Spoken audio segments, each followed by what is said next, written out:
السلام علیکم، میں ہوں مناج ممتاز اور آپ دیکھ رہے ہیں مناج info. The history of Kashmir Satisar جھیل سے ریاست جموں کشمیر کی پچھلی ایپیسوڈ میں ہم نے آپ کو اقوام متحدہ کی قراردادوں کے بارے میں بتایا۔ اس قسط میں ہم آپ کو بتائیں گے کہ برطانوی فارن آفس نے کشمیر کے بھارت سے الحاق پر اپنی کیا رائے تھی۔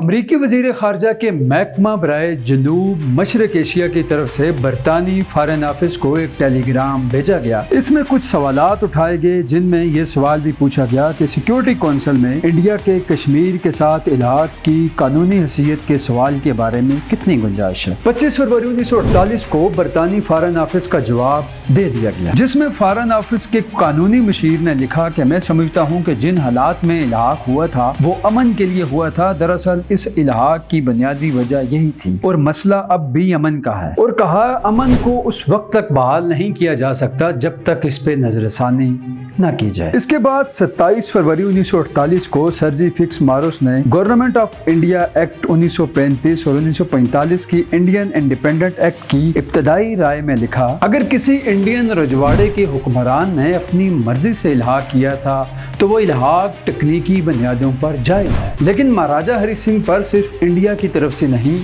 بلکہ لارڈ ماؤنٹ بیٹن کی طرف سے بھی دباؤ اٹھا تھا۔ اس بات سے صاف ظاہر ہوتا ہے کہ معاہدہ الحاق ان وجوہات کی بنا پر جائز نہیں تھا۔ 1949 میں انڈیا کے ساتھ الحاق پر اپنی ریوائز رائے دیتے ہوئے برطانوی فارن آفس کے مشیر نے کہا کہ 27 فروری 1948 کو جب میں نے معاہدہ الحاق پر رائے دی تھی تب کچھ حقائق سے کے بارے میں نہیں جانتا تھا۔ عین شواہد کی بنا پر ان نے کہا کہ انڈیا کا کشمیر کے ساتھ الحاق ناجائز تھا۔ مجھے اس معاملے میں دوبارہ رائے دینے کے لیے کہا گیا ہے۔ اب میں اس نتیجے پر پہنچا ہوں کہ انڈیا کے ساتھ کشمیر کے الحاق کو بالکل ناجائز تصور کیا جا سکتا ہے۔ برطانوی فارن آفس کے قانونی مشیر کی رائے سے یہ اخذ کیا جا سکتا ہے کہ کشمیر کا رجواڑہ 1947 میں قانونی طور پر ختم نہیں ہوا۔ تحریک آزادی کشمیر اور کشمیریوں کی جدوجہد آزادی کے بارے میں ہم آپ کو دا ہسٹری آف کشمیر ستیسر جھیل سے ریاست جموں کشمیر کی